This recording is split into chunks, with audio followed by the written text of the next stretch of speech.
கம்பு பாருங்க 2 டம்ளர் கம்பு அளந்து போட்டு ஒரு 6 மணி நேரம் ஊற வச்சுக்கலாம். பாருங்க இந்த கம்பு ஊறி ஒரு 6 மணி நேரம் ஆகுது. கூடவே இதுக்கு ஒரு 1/2 டம்ளர் 2 டம்ளர் கம்பு எடுத்தோம். அதே டம்ளர்ல 1/2 டம்ளர் உளுந்தும் ஒரு 1/2 ஸ்பூன் வெந்தயமும் சேர்த்து ஒரு 3 மணி நேரம் ஊற வச்சிருக்கிறேன். நம்ம கம்பு நைட்டே வேணும்னா கூட ஊற வச்சுக்கலாம். காலையில எழுந்திரிச்சு ஆட்டுறதுக்கு 2 மணி நேரம் 3 மணி நேரம் முன்னாடி உளுந்த ஊற வச்சிட்டோம்னா போதும். 6 மணிக்கு ஊற வச்சோம்னா ஒரு 8 மணி 9 மணிக்கு நம்ம ஆட்டிக்கலாம்.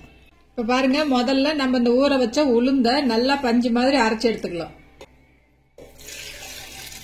தேவையான அளவுக்கு தண்ணி ஊத்தியே நீங்க அரைச்சிக்கங்க. நல்லா பஞ்சு மாதிரி வரணும் உளுந்து. அப்பதான் இட்லி நல்லா மெதுமெதுன்னு வரும்.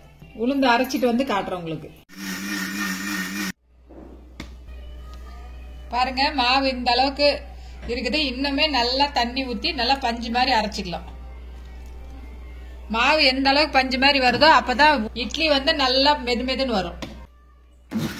இந்த அளவுக்கு நல்லா நுரைச்சி வர அளவுக்கு உளுந்து ஆட்டியாச்சு. இந்த அளவுக்கு ஆட்டிக்கணும் நம்ம. இப்ப அதே ஜார்லயே நம்ம கம்பை போட்டு ஆட்டிக்கலாம்.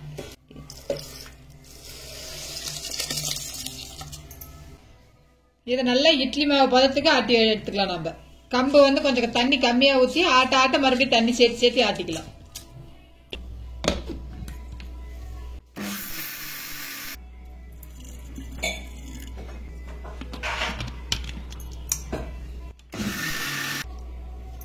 இப்ப பாருங்க, இந்த அளவுக்கு அரைச்சிருக்குது. துப்பியா இருக்குது. இன்னும் கொஞ்சம் நைஸ் வர வரைக்கும் நம்ம அரைச்சிக்கலாம். தண்ணி இதுவே போதும். இதுக்கு மேல நம்ம தண்ணி சேர்த்த வேண்டாம். நல்லா நைஸா மட்டும் அரைச்சிக்கலாம். இப்ப பாருங்க, இந்த அளவுக்கு நம்ம நைஸா அரைச்சிக்கலாம். இப்ப நம்ம இந்த உளுந்து மாவோடய சேர்த்து கரைச்சி வச்சுக்கலாம்.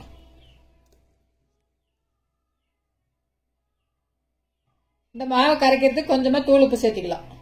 மாவுக்கு தேவையான அளவுக்கு சேர்த்துக்கங்க. இதை நல்லா கரைச்சிக்கலாம். இப்ப நம்ம இந்த அளவுக்கு கரைச்சி எடுத்துக்கலாம். இதை நார்மலா நம்ம இட்லிக்கு ஆட்டுற மாதிரியே தான் முத நாள் ஊற வச்சு ஆட்டி வச்சா அடுத்த நாள் தான் சுட முடியும். மாவு நல்லா புளிச்சு வரணும். குண்டாவும் இந்த மாதிரி கொஞ்சம் பெரிய குண்டால மாவை கரைச்சி வைங்க. ஏன்னா இது கொஞ்சம் பொங்கி வரும்போது மேல வரும். கரெக்டா வச்சீங்கன்னா மாவு வெளியே ஊத்திரும். இப்ப இதை கரைச்சாச்சு. இதை அப்படியே நம்ம ஒரு 5 மணி நேரம் புளிக்க வைக்கலாம். இது சாயங்காலம் தான் நம்ம சுட முடியும். இப்ப மணி 10 மணிக்கு ஆட்டி வச்சிருக்கிறேன். நம்ம சாயந்தரம் ஒரு 4 மணிக்காட்டி இட்லி சுட்டுக்கலாம். இப்ப இதை மூடி வைக்கலாம். நம்ம நேற்று அரைச்சி வச்ச மாவு பாருங்க, நல்லா நுரைச்சி இந்த அளவுக்கு பொங்கி வந்திருக்குது. இந்த அளவுக்கு நம்ம நுரைச்சி வந்ததுக்கு அப்புறம் இட்லி சுடணும்னா இட்லி நல்லா பஞ்சு மாதிரி வரும். இப்ப வாங்க நம்ம இட்லி ஊத்திக்கலாம். தண்ணி நல்லா சூடாகி வரட்டும். தண்ணி நல்லா கொதிக்குது. இப்ப நம்ம இட்லி ஊத்திக்கலாம்.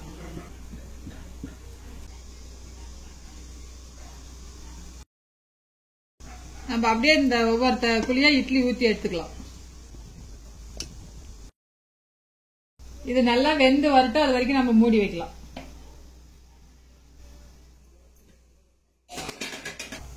இட்லி பாருங்க நல்லா உப்பி வந்திருக்குது. இப்ப நம்ம அடுப்பை ஆஃப் பண்ணிக்கலாம். இட்லி நல்லா வெந்துருச்சு. தண்ணி தொட்டுட்டு கை தொட்டோம்னா பாருங்க இட்லி ஒட்டாது. இது நல்லா வெந்துருச்சு. இது ஒரு 2 நிமிஷம் ஆற விட்டு நம்ம இட்லி எடுத்துக்கலாம். இப்ப 2 நிமிஷம் ஆயிடுச்சு. நம்ம லைட்டா தண்ணி தெளிச்சு விட்டு இட்லி எடுத்துக்கலாம். இது எண்ணெய் தடவர இட்லி பாத்திரத்துல வச்சீங்கனாலுமே நல்லா இட்லி ஒட்டாம வந்துடும். துணி போட்டாலும் நல்லா வந்துடும். இப்ப நம்ம இதை எடுத்துக்கலாம்.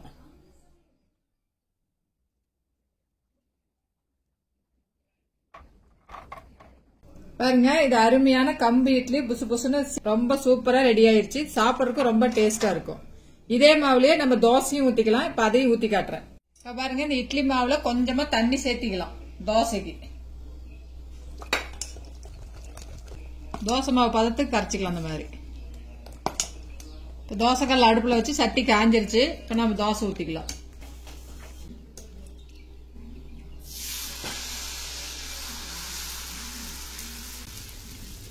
இந்த தோசை நல்லா மெல்லிசா ஊத்தினாலுமே நல்லா வரும். மேலாவ கொஞ்சமா எண்ணெய் ஊத்திக்கலாம். இப்ப தோசையை நம்ம திருப்பி போட்டுக்கலாம். கல்லுலயே ஒட்டாம இந்த மாதிரி நல்லா மொறுமொறுன்னு வரும் தோசை. இப்ப பாருங்க, 2 பக்கமும் வெந்துருச்சு. இதை நம்ம எடுத்துக்கலாம்.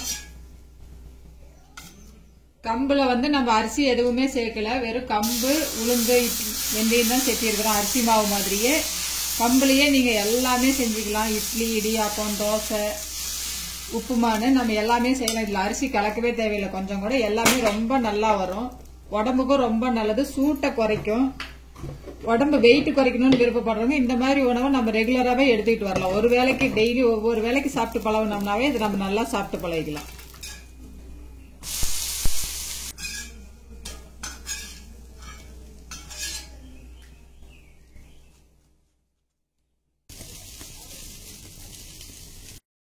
இப்ப பாருங்க, அருமையான கம்பு இட்லி, கம்பு தோசை ரெடி ஆயிடுச்சு. நான் இதுக்கு மிளகாய் சட்னி வச்சிருக்கிறேன். இதுக்கு கடலை சட்னி வச்சாலும் ரொம்ப சூப்பரா இருக்கும். இதுக்கு எந்த குழம்பு வச்சிங்கனாலுமே ரொம்ப நல்லா இருக்கும். இட்லி தோசைக்கு வைக்கிற மாதிரி எல்லா சட்னி, சாம்பார் எல்லாமே ரொம்ப சூப்பரா இருக்கும். நீங்களே இது மாதிரி வீட்டுல செஞ்சு பாருங்க. செஞ்சு பார்த்துட்டு எப்படி இருக்குதுன்னு உங்க கமெண்ட்ஸை சொல்லுங்க. நன்றி, வணக்கம்.